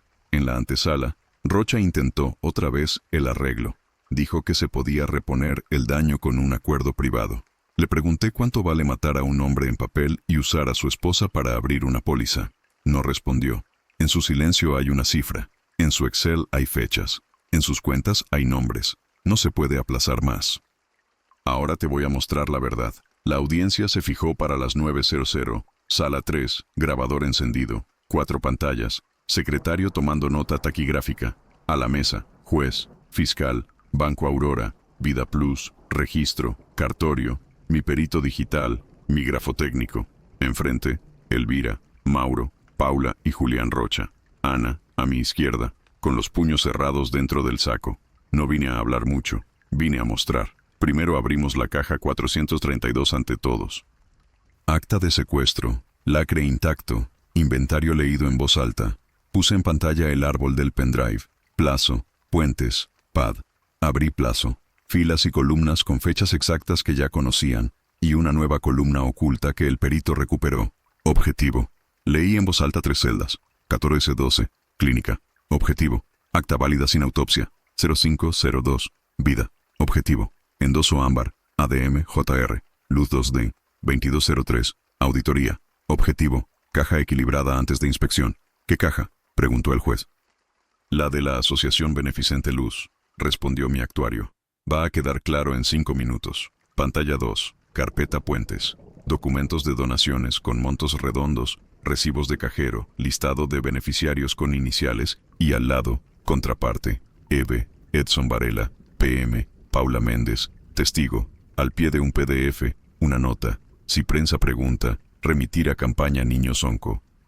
Abrí la carpeta Campañas. Fotografías de niños enfermos tomadas de bancos públicos, textos de colecta y una planilla CAPTA mensual. El fiscal se inclinó hacia adelante. Explique el vínculo, pidió.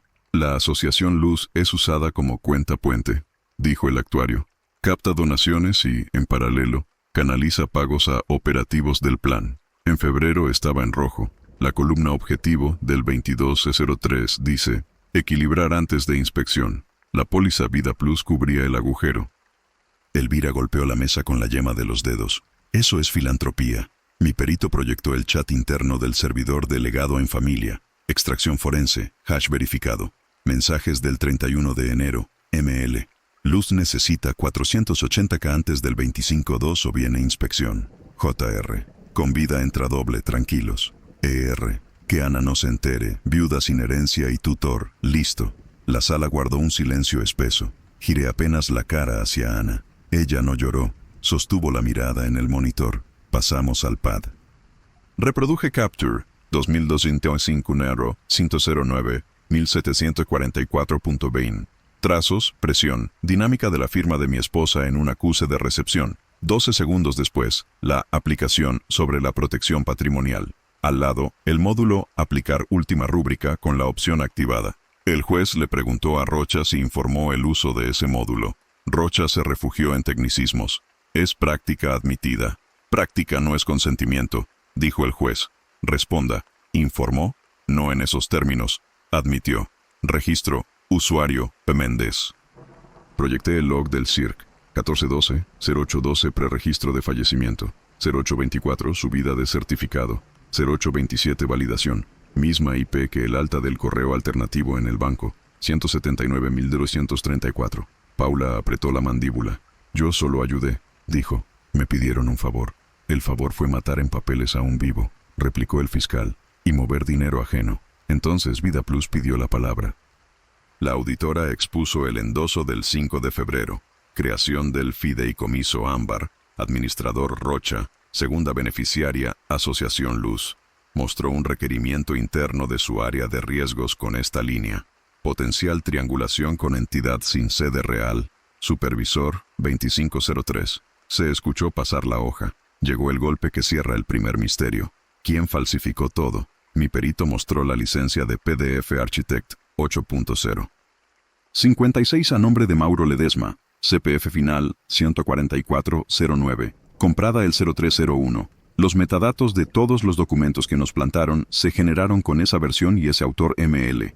En paralelo, exhibió la compra de Resmas y Toner para HP M607R2 con factura alegado en familia el 1312 y el contrato de hosting del subdominio espejo del registro adquirido el 1012 por una empresa de fachada donde Rocha es apoderado. 3 piezas, 3 firmas. ML genera, JR hospeda, PM valida. Pregunta del juez. ¿Quién coordinó? La respuesta estaba en el Excel. Celda comentario sobre 1412. Coordina ER. Elvira Rocha. Madre de Ana. La mano que no firma pero decide. Ana respiró hondo. Elvira intentó hablar. El juez la mandó a guardar silencio. Mauro alzó los hombros. No hay prueba de que yo... Lo interrumpí con el audio peritado del 9 de enero. Su voz dictando, pone el código, y el píxel de lectura de mi correo de paz desde su Android y el reenvío al legado FAM. No hacía falta más verbos. Cerramos con la póliza. Abrimos la carpeta Ámbar del pendrive. Un doc con el título Plan de contingencia. Primer párrafo. Si hay duda o aparece, activar medida, alejamiento, para separar y evitar colisión narrativa. Con acta válida y tutor, vida paga doble. Luz sanea caja. Plazo máximo, 2503. Inspección.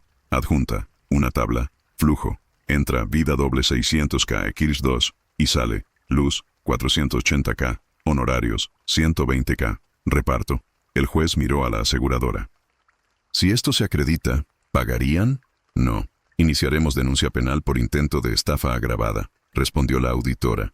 El fiscal tomó impulso. Pidió formalizar imputación por asociación ilícita, estafa, falsedad ideológica, coacción y lavado. Solicitó prisión preventiva para Mauro y Rocha por riesgo de fuga y entorpecimiento, domiciliaria para Elvira por edad y para Paula por colaboración a cambio de acuerdo.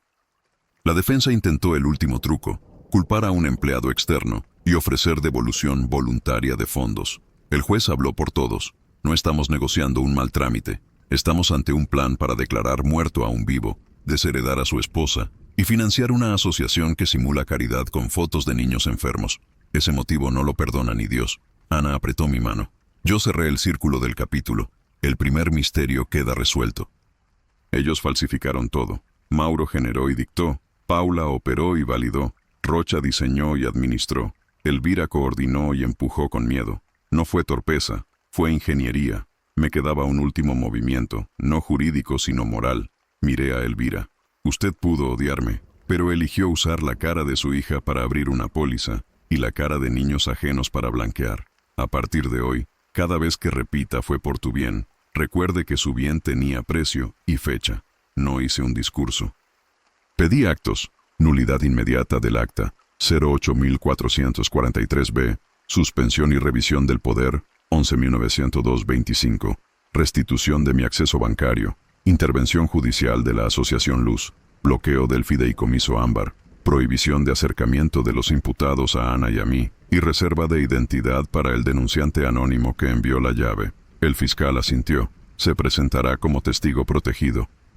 Para ti que estás del otro lado de la pantalla y llegaste hasta aquí, esta es mi única llamada firme. Nunca firmes con miedo. Pide al menos un día y mira los metadatos. Si te venden urgencia con amor, comprueba dónde va el dinero. El amor no necesita notarios a escondidas. El juez golpeó una vez. Se hace lugar a las medidas solicitadas. Oficios en el día.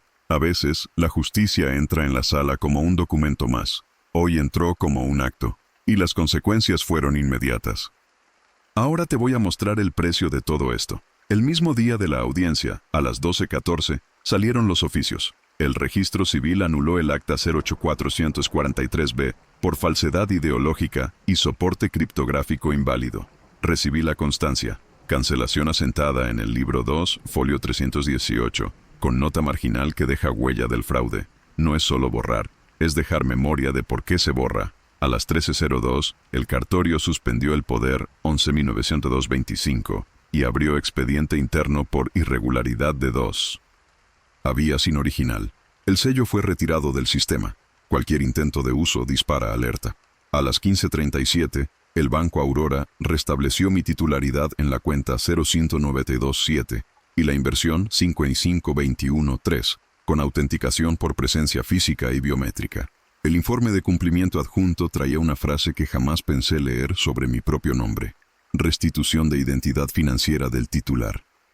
También emitieron cartas de reversión. Anularon el agregado del correo alternativo 0201 y la transferencia del 1201 quedó provisionalmente revertida a una subcuenta judicial, bajo cadena de custodia.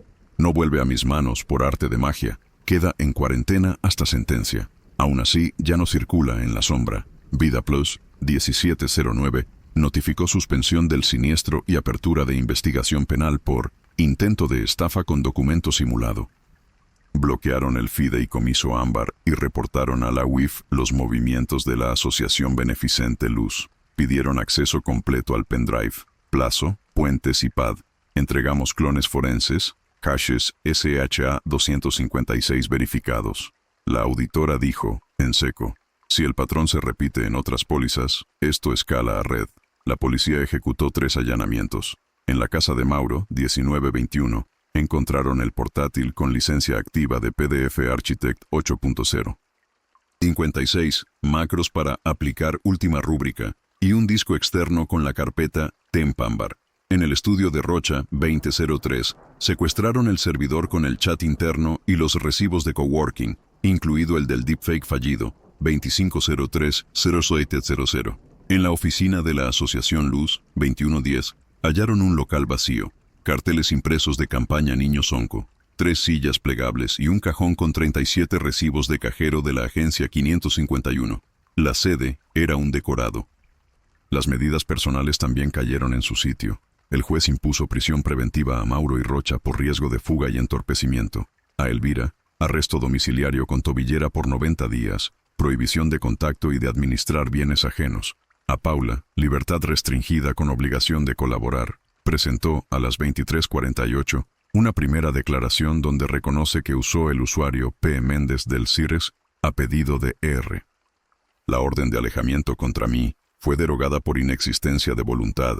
En su lugar, la Corte impuso una medida de protección recíproca, ni ellos a nosotros, ni nosotros a ellos, a menos de 500 metros. La casa. El 26 de marzo, 9:05, el juez civil dictó anotación de litis sobre el inmueble y suspendió cualquier intento de administración por tutor ajeno. Recuperamos las llaves simbólicas. Nadie puede vender, alquilar ni hipotecar nada sin nuestra firma. A mediodía, entramos. Había ausencias. Faltaban la caja fuerte pequeña del estudio y 2 carpetas del archivo gris. Dejé constancia policial. No lloré por muebles. Hice inventario. Ana respiró hondo en su cocina por primera vez en semanas. Lavó 2 vasos como si fueran reliquias. La restitución pública dolió como tenía que doler. El banco envió un correo masivo a mis contactos de fallecimiento, anunciando la rectificación. El registro publicó una nota de prensa. Se detectó y anuló intento de defunción fraudulenta. La escuela de mi hijastro recibió copia de la resolución. El rector nos llamó para pedir disculpas por los rumores. Los vecinos volvieron a saludar. No es justicia, es decencia después del barro. Yo reclamé algo más difícil, reparación económica. Presentamos demanda por daños materiales, transferencia del 1201, comisiones, gastos paliativos, morales, difamación, persecución, orden de alejamiento plantada y lucro cesante, 3 contratos que se congelaron entre enero y marzo. Monto inicial, 318.600 reales, con actualización por IPCAE. Solicitamos tutela de evidencias para que el pendrive y los chats internos se consideren prueba plena y no simples indicios. Hay derecho, pero también hay tiempo. Estas demandas son maratonas, no sprints. El Ministerio Público pidió, además, intervención judicial de la Asociación Luz, embargo preventivo de bienes de los imputados por 1,2 millones y bloqueo de pasaportes. La filantropía como máscara fue el punto que volvió irrespirable el discurso de error.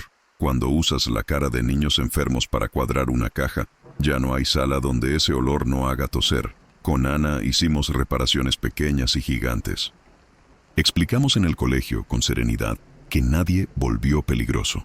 Firmamos juntos en el banco, por primera vez después del infierno, una tarjeta nueva con doble factor y una regla escrita a mano y en mayúsculas.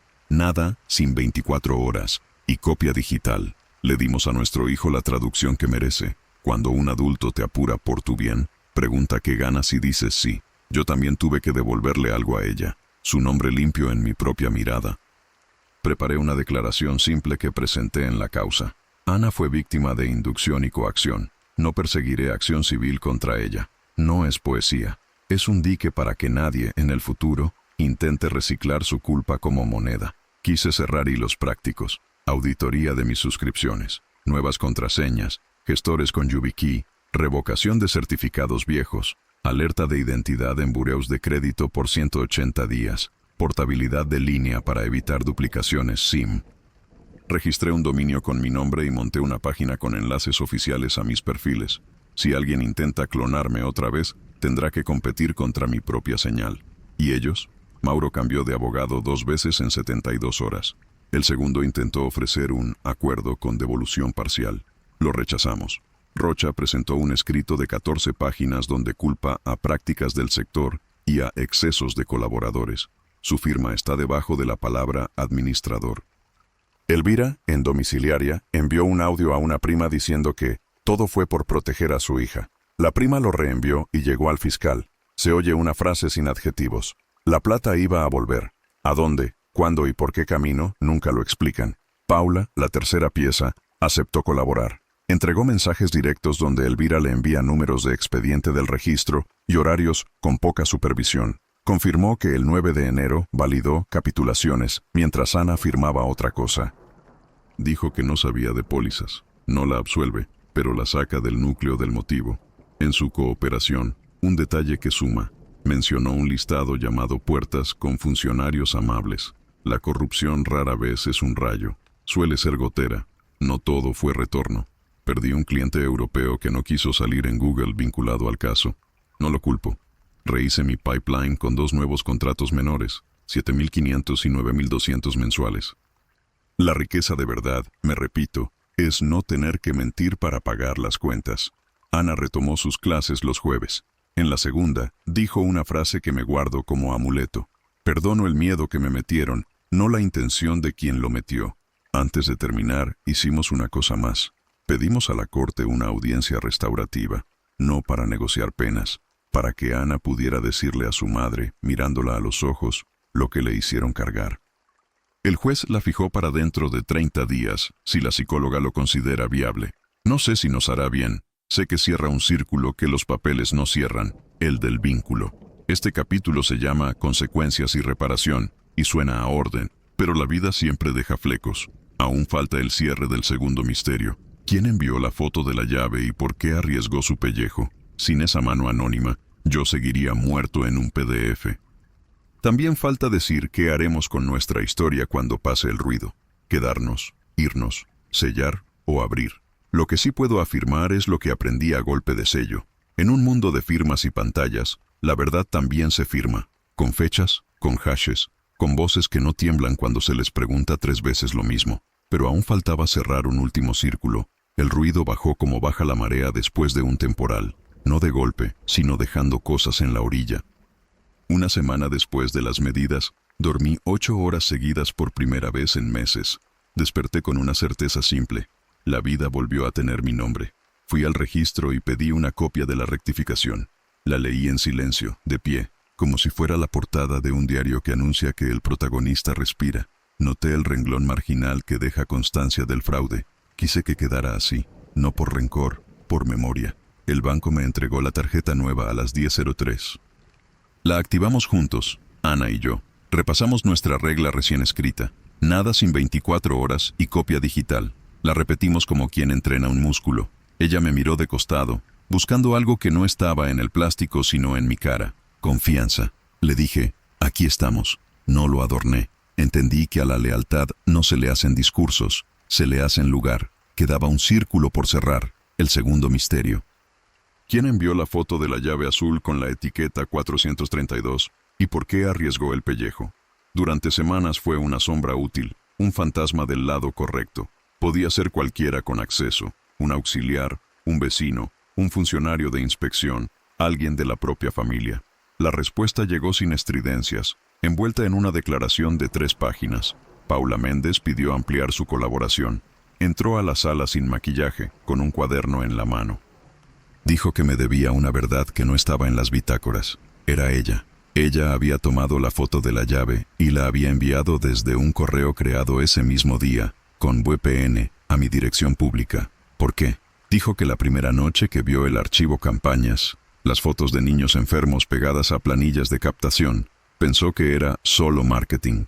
El 31 de enero leyó el chat donde se hablaba de equilibrar antes de inspección, con la doble indemnización de vida. Ese día entendió que la Asociación Luz no era un puente hacia nadie que necesitara, sino un sifón. Tenía miedo de perder el trabajo y miedo de Elvira.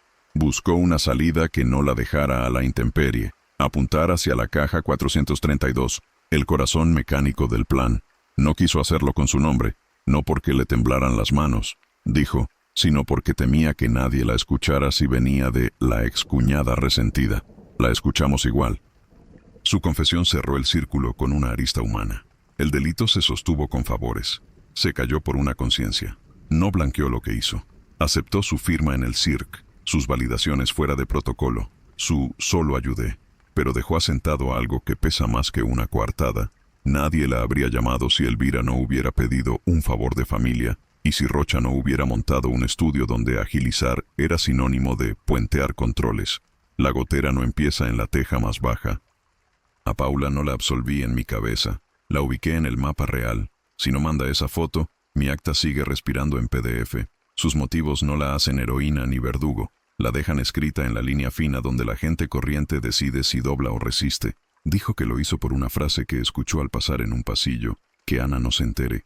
Tenía una hija de la misma edad que mi hijastro. Esas simetrías encienden interruptores. Con el segundo misterio resuelto, la historia dejó de ser una persecución y se volvió un inventario de decisiones. Decidimos cosas pequeñas, cambiar cerraduras, meter la mesa del comedor en el cuarto mientras el albañil repone una pared. Volver a tomar café en el bar de la esquina donde empezó todo, sin miedo a las miradas. Y decidimos cosas grandes. Terapia de pareja con alguien que no conoce a nadie de la familia. Comité doméstico de finanzas trimestral con acta simple y firmas nuestras. Un sí y un no compartidos para lo que venga. También decidí algo que me corresponde a mí. No vivir para probar que soy inocente. La inocencia no es una profesión. Guardé las copias en una caja transparente con rótulo propio. No 432, sino respirar. Y la puse en el estante más alto del estudio. A la vista, pero sin gobernar la mesa. Ana tomó otra decisión, que respeto con los dos brazos. Va a ver a su madre cuando un profesional diga que el encuentro no le rompa algo que recién está soldando. No le pedí valentía ni prisa. La violencia más eficiente que intentaron contra nosotros fue apurarla, por su bien. Nadie vuelve a empujarla por ahí. Hubo un gesto que no esperaba, y que agradezco como quien encuentra agua. La hermana de Ana, que se mantuvo lejos por miedo a Elvira, nos tocó el timbre con un pan hecho en casa. Dijo poco. Se quedó 1 hora. Ese pan valió más que cualquier circular. A los míos les dije que no me feliciten por ganar. Nadie gana cuando tiene que probar que está vivo. Lo que se puede lograr, con paciencia y papeles, es que el daño no se herede. Me quedo con esa tarea. No dejar que el estilo de la mentira se cuele en nuestro estilo de vida. Si me ves más meticuloso con fechas y hashes, no es paranoia, es higiene. En la noche tranquila que merecíamos, escribí una frase que quiero recordar si alguna vez me tienta el alivio fácil. No todo lo urgente es verdad, y casi nada de lo verdadero necesita urgencia. Al día siguiente la subrayé y la pegué en la parte de adentro del ropero. La leemos antes de salir. ¿Y la moral de esta historia? No tengo una fábula. Tengo una línea de cierre que no pide likes. A mi esposa la quisieron convertir en viuda obediente y en villana útil. Eligió ser leal aun cuando el miedo la empujó. La fidelidad no se prueba con juramentos. Se prueba cuando uno firma asustado y aún así vuelve a decir la verdad cuando la verdad duele. Eso hizo. Por eso sigo usando la palabra esposa con la misma naturalidad con la que digo casa. En el expediente, la última página que presentamos no tiene cifras. Dice: dejamos constancia de que Ana no será perseguida civilmente por su marido y que cualquier reparación será dirigida a quienes diseñaron y ejecutaron el plan. Lo exigí yo, no por galantería, porque si dejo su culpa flotando, mañana alguien la pesca y la vende. Antes de cerrar por completo respondí a los dos: ¿y ahora qué? ¿Qué más nos hicieron en el pasillo? 1. ¿Se quedan o se van? Nos quedamos, por ahora. No como acto de coraje, sino para que nuestro hijo no confunda huida con solución. Cuando todo esté asentado, veremos si la ciudad sigue siendo casa o solo lugar. La libertad también es poder elegir más tarde. 2. ¿Volverán a confiar? Sí, pero con procedimiento. La confianza no es un salto, es una escalera con peldaños visibles. Cada 90 días, auditoría doméstica. Cada compra grande, 24 horas. Cada documento, metadatos a la vista. No por miedo, por respeto al tiempo que nos queda. Me pidieron una frase manchete para cerrar el episodio. La escribí sin adornos. Me declararon muerto para administrar mi plata. Elegí vivir para administrar mi verdad. No voy a volver a ser el hombre que era el 13 de diciembre. Tampoco quiero. Quiero ser el que sabe que la firma más difícil no va en un papel, va en la persona que uno decide volver a ser después del daño. Antes de terminar, vuelvo a la sucursal del Banco Aurora a las 9:14, la misma hora en que me declararon muerto. El guardia me saluda con el gesto de quien reconoce una cara que hace una semana era un fantasma administrativo. El número de turno cae, 017. Cuando dicen mi nombre, lo dicen completo. No exagero si te cuento que una mujer en la fila aplaude bajito. Firmo un recibo. Esta vez la tinta no es un trámite, es un pulso. Salgo y camino 2 cuadras hasta el bar donde anoté tantas líneas de esta historia. La mesa de siempre está libre. Pido café doble y un vaso de agua. Abro el cuaderno negro. Escribo 3 cosas que quiero que queden aquí, cuando vuelvas otro día buscando qué pasó con nosotros. Primero, no habrá revancha a la medida del daño. Habrá procedimiento, condena y reparación, pero la revancha, como palabra, sirve a los que necesitan empujar otra vez. Nosotros no. Elegimos la quietud de las cosas que se arreglan por dentro. Horarios, silencios, cuentas y besos. Elegimos que la próxima urgencia sea real, no fabricada con sellos. Segundo, la casa volvió a ser casa con asteriscos. Cambiamos cerraduras, sí, pero también cambiamos hábitos. La llave de la puerta ya no vive en una maceta, vive en una regla de 3. Confianza, cuidado, tiempo. Ana hizo algo que me dejó mudo. Pegó en la heladera, al lado de la lista de compras, una hoja que dice, cosas que no aceptamos otra vez, y debajo 5 líneas claras, firmar con miedo, creer en apuros, normalizar atajos, callar por familia, delegar el bien. Es un manifiesto doméstico sin grandilocuencia. Tercero, no vamos a volver a contar esta historia para vivir de ella. La contamos una vez, con pruebas y nombres, para que haga lo que tiene que hacer en juzgados, bancos y aseguradoras. Después, viviremos con la discreción de quienes ya usaron todas las palabras que había que usar. A esta altura de un episodio, muchos esperan una canción o un abrazo largo. Te voy a pedir otra cosa. Si alguna parte de lo que viste te sirvió, toma una foto mental de 3 gestos que son gratis y valen oro. Pedir 24 horas, mirar metadatos, preguntar quién gana con tu firma. Si dentro de un año no recuerdas nuestros nombres, pero te acuerdas de esos 3 gestos, habrá valido el relato. No todos los círculos se cierran en voz alta. La audiencia restaurativa entre Ana y su madre tiene fecha, pero no garantía. Tal vez no ocurra. Tal vez ocurra y sea peor por dentro que un juicio. Lo único no negociable es que nadie va a volver a hablar por Ana como si fuera menor de edad jurídica. Lo aprendimos con dolor. El amor sin voz es el papel más fácil de falsificar. Si te interesa el inventario final, aquí va, seco y útil. Acta 08.443b, anulada y con nota marginal. Poder 11.902-25 suspendido y en revisión disciplinaria. Fideicomiso, ámbar bloqueado. Asociación luz intervenida. Saldos bajo custodia judicial. Prisión preventiva para Mauro y Rocha. Domiciliaria para Elvira. Paula en colaboración. Auditoría abierta en Vida Plus y en el Banco Aurora con otros 3 casos que podrían seguir el mismo patrón. Nuestro hogar con anotación de litis. Intocable sin 2 firmas. Mi nombre, de nuevo en mis tarjetas. Ana, de nuevo en el centro de su propia vida. La última noche, antes de apagar la luz, abrimos la caja transparente que etiqueté respirar. Elegimos qué queda arriba y qué va al fondo.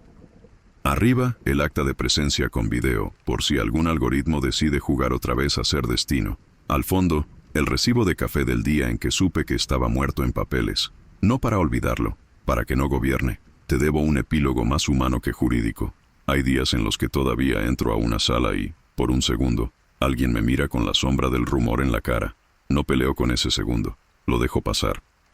La reputación, ahora lo sé, no se repara con discursos. Se repara con una suma de mañanas iguales donde nadie puede encontrar un atajo nuevo en tu nombre. Aquí va mi cierre y mi invitación suave. Si esta historia te movió algo, déjalo escrito. Cuéntame en un comentario cuál fue el momento en que supiste que no estabas viendo un melodrama, sino un manual de supervivencia civil. Si conoces a alguien que firme rápido por su bien, mándale este episodio. Y si quieres que siga contando cómo se procesan, paso a paso, los fraudes silenciosos que muerden familias, quédate. No prometo espectáculo, prometo método. No cierro con una moraleja, cierro con una escena chica que me parece más verdadera que cualquier consigna. Esta mañana, mi hijastro me pidió que lo acompañe a comprar hojas cuadriculadas. Caminamos hasta la librería de la esquina. En la caja, él apoyó el paquete, y antes de que yo sacara la tarjeta dijo, papá paga, pero con 24 horas. Nos reímos los 3. Él, la chica de la caja, y yo. Después explicó, es una broma. Y yo pensé, no, es un ancla, que dure mucho. Si hay una próxima parte, no será por morbo, será para seguir tejiendo anticuerpos. Ya tengo en mi cuaderno 3 títulos posibles que no son promesas, son preguntas. ¿Qué pasa cuando una aseguradora descubre una red en provincias? ¿Qué hacer si te roban la voz con deepfake en pleitos de custodia? ¿Cómo blindar a un adulto mayor frente a la filantropía de domingo? Si te sirven, dímelo. El hilo sigue donde hace falta. Gracias por quedarte hasta el final. No nos debes nada, solo una cosa. La próxima vez que la urgencia toque tu puerta con sello y apuro, ábrela con calma. La verdad no envejece en 24 horas.